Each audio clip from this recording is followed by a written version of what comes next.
hello बंधुসকল আপোনালোকে চাইছে educator plus আৰু মই ফাৰুকে স্বাগতম জনাইছো আজিৰ ভিডিঅটোলৈ বন্ধুসকল আজিৰ ভিডিঅটোত মূলত আমি কিছু কথা আলোচনা কৰিম বিশেষ টেটৰ সন্দৰ্ভত হয়তো আপোনালোকে ইতিমধ্যে থাম্বনেইল বা আমাৰ টাইটেলটো চাই গম পাইছে বিশেষ টেটৰ বিশেষ সমস্যা আসলতে বিশেষ টেটৰ কাৰণে কি সমস্যা হৈ আছে সেই সন্দৰ্ভত কিছু কথা আপোনালোকলৈ তুলি ধৰাৰ চেষ্টা কৰিম প্ৰথমৰ পৰা হেকলে ভিডিঅটো চাই যাব আৰু যদি চেনেলটোত নতুনকৈ আহিলে নিশ্চয় সাবস্ক্ৰাইব কৰি ৰাখিব কাষত থকা বেল আইকনটো অল অপচনত ৰাখি দিব তো বন্ধুসকল ইতিমধ্যে মোৰ বহুত ভিউৱাৰ্ছে মোক কমেন্ট কৰিছিলে বা মোক পাৰ্সোনালি ফোন কল কৰিছিলে হোৱাটছএপত মেসেজ কৰি তেখেতসকলে মানে জানিব বিচাৰিছিলে যে আসলতে বিশেষ টেট কেতিয়া অনুষ্ঠিত হ'ব তো কথা হল যে বিশেষ টেট নো কেতিয়া অনুষ্ঠিত হ'ব সেই কথা আমি অফিচিয়ালি নোটিফিকেশন নহালৈকে কোনো কথা আপোনালোকৰ মাজলৈ তুলি ধৰিব নোৱাৰো কাৰণটো হল যেহেতু অফিচিয়াল ভাবে নোটিফিকেশন আহিব তাৰ পিছতহে আমি সম্পূৰ্ণ কথাখিনি গম পাব পাৰিম তো এইখিনিতে আমি এটা কথা ক'ব পাৰি যে বিশেষ টেট হোৱাটো নিশ্চিত হৈ পৰিছে কাৰণ অসমত বিশেষ টেট যে হ'ব এটো প্ৰায় নিশ্চিত হৈ পৰিছে जो 14 तारिखत 14 डिसेम्बरत সংযোগী শিক্ষাকৰ্মী তথা জ্যোতি কেন্দ্ৰৰ শিক্ষাকৰ্মীসকলৰ যেটো আন্দোলন হৈ গল কাহিলিপাৰা চলো আন্দোলন এই কাহিলিপাৰা চলো আন্দোলনৰ যেটো ফলাফল হিচাপে আমি দেখিবলৈ পালো তাৰ ওপৰতো মই ভিডিও এটা বনাইছিলো যদি আপোনালোকে চোৱা নাই নিশ্চয় ডেসক্ৰিপচন বক্সত লিংক দি থোৱা আছে তাতে গৈ আপোনালোকে চাই ল'ব পাৰিব তো এতিয়া কথা হল যে বিশেষ টেট নিশ্চিতভাৱে হ'ব অসমত এটো নিশ্চিত হৈ পৰিছে আৰু এটা কথা হল যে ইয়াৰ সমস্যাটো আসলতে কত আছে ইয়াৰ মূল সমস্যাটো হৈ আছে যে সেই 14 ডিসেম্বৰত যেটো মানে আন্দোলন হৈছিল সংযোগী শিক্ষাকৰ্মী তথা জ্যোতি কেন্দ্ৰৰ শিক্ষাকৰ্মীসকলৰ সেই আন্দোলনৰ পৰিপ্ৰেক্ষিতত আমি সঠিক দিন তাৰিখ বা সঠিক সিদ্ধান্ত পোৱা নাই তথাপিও সেই মানে যেটো আলোচনা হৈছিল শিক্ষাকৰ্মী তথা এসএসএৰ কৰ্তৃপক্ষসকলৰ লগত সেই সিদ্ধান্ত মানে আলোচনাত এটা কথা স্পষ্ট হৈছে যে সম্পূৰ্ণ কামখিনি ক্লিয়াৰ হৈ আছে অকল শিক্ষা মন্ত্ৰীৰ ফালৰ পৰা অলপ পজিটিভ সিগন্যাল আহিব লাগে তো কথা হল যে অকল প্ৰায় সম্পূৰ্ণখিনি কাম হৈ আছে সৰ্বশিক্ষাৰ ফালৰ পৰাও কামখিনি কমপ্লিট কৰি ৰাখিছে এবাৰ অকল শিক্ষামন্ত্ৰীৰ ফালৰ পৰা যদি কোনো সিগন্যাল আহে পজিটিভ সিগন্যাল আহে তেতিয়া হলে দিন তাৰিখ ধাৰ্য কৰিবলৈ সক্ষম হ'ব তো বন্ধুসকল তো মূলত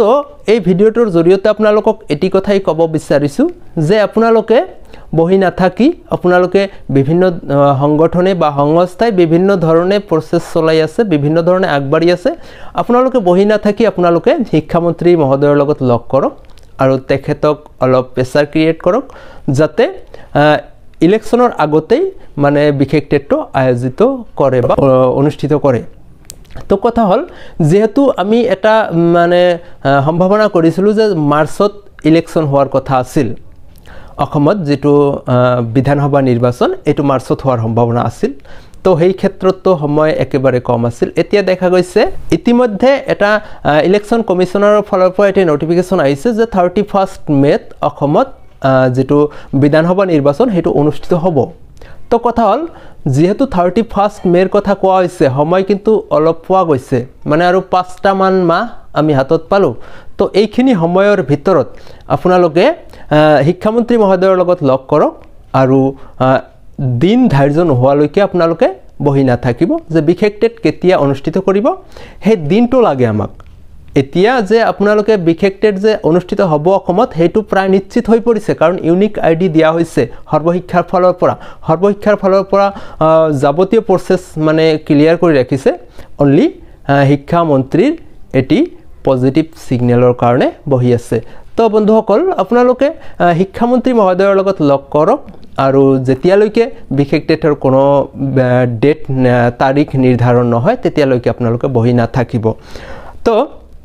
ইয়াৰ উপৰিও আন এটা কথা আমি ক'ব বিচাৰিছো এটো যদিও মানে কথাটো কোৱাটো আসলতে ঠিক হ'বনে নাই মই মানে ভাবিব পৰা নাই তথাপিও কথাটো আপোনালোকৰ মাজলৈ তুলি ধৰাৰ চেষ্টা কৰিছো মানে কমেন্টত আপোনালোকে জনাব আসলতে কথাখিনি কিমান দূৰ কি হয় মানে মোৰ মতে মই এইখিনি আপোনালোকৰ মাজলৈ তুলি ধৰাৰ চেষ্টা কৰিছো যে যি সময়ত 2020 চনৰ ফেব্ৰুৱাৰী মাহত সৰ্বশিক্ষাৰ অধীনত কাম কৰা ব্যক্তিসকলৰ কাৰণে মানে ইউনিক আইডি দিয়া হৈছিল সেই সময়ত আসলতে যিমানখিনি ব্যক্তিয়ে কাম কৰিছিলে তেখেতৰ উপৰিও বিভিন্ন উপায়েৰে বেলেগ কিছু ব্যক্তিয়ে ইউনিক আইডি লাভ কৰিবলৈ সক্ষম হৈছিল মানে বিভিন্ন সিস্টেমেৰে পাইছিলে সেই সিস্টেমখিনি উল্লেখ নকৰোঁ মই তো যিখিনি ব্যক্তিয়ে পাইছিলে আসলতে মানে বেআইনীভাৱে কাম নকৰাকৈ সৰ্বশিক্ষাত কাম কৰা নাছিল তথাপিও ইউনিক আইডি পাইছে বহুতেই তো এই কথাখিনি হ'ল যি সময়ত আমাৰ শিক্ষামন্ত্ৰী মহোদয়ে বা শিক্ষা বিভাগে যেটো সাৰ্ভে কৰিব যে মানে কোনখিনি আসলতে কি যদি ফল্ট দুই এটা ওলাই যায় তেতিয়া হলে কিন্তু আমাৰে এটা সমস্যা হৈ যাব তো বন্ধুসকল এইখিনিৰ বিষয়ে আপোনালোকে চিন্তা চৰ্চা কৰিব অলপ যে এইখিনি আসলতে কি কৰিব পৰা যায় তো বন্ধুসকল আপোনালোকে বহি নাথাকি লাগি থাকক আপোনালোকে ষ্টাডি বন্ধ নকৰিব ষ্টাডি কৰি থাকক আৰু মানে বিশেষ টেটৰ কাৰণে প্ৰস্তুতি চলাই যাওক তো আপোনালোকে যদি বিচাৰে মই মোৰ চেনেলটোৰ জৰিয়তে বহুতো ভিডিও টেট ৰিলেটেড বহুতো ভিডিও আগবঢ়াইছো স্পেশাল টেট তথা 2019 চনৰ যি মানে অসম টেট অনুষ্ঠিত হৈ গল এই টেটৰ ওপৰত বহুতো ভিডিও আপলোড কৰা আছে যেটো ভিডিও আপোনালোকে চাই আছে এই ভিডিওৰ ডেসক্ৰিপচনত মই লিংক দি থৈছো তাৰ পৰা গৈও আপোনালোকে নিশ্চয় চাব পাৰে তো বন্ধুসকল বহি নাথাকি শিক্ষা মন্ত্ৰী মহোদয়ৰ লগত লগ কৰক আৰু যেতিয়ালৈকে বিশেষ টেটৰ কোনো দিন তাৰিখ ধাৰ্য নহয় সেই সময়লৈকে আপোনালোকে বহি নাথাকিব তো বন্ধুসকল মূলত এইখিনি কথা কোৱাৰ কাৰণে আজিৰ ভিডিওটো প্ৰস্তুত কৰা হ'ল ভাল পালে নিশ্চয় লাইক শেয়াৰ আৰু কমেন্ট কৰি দিব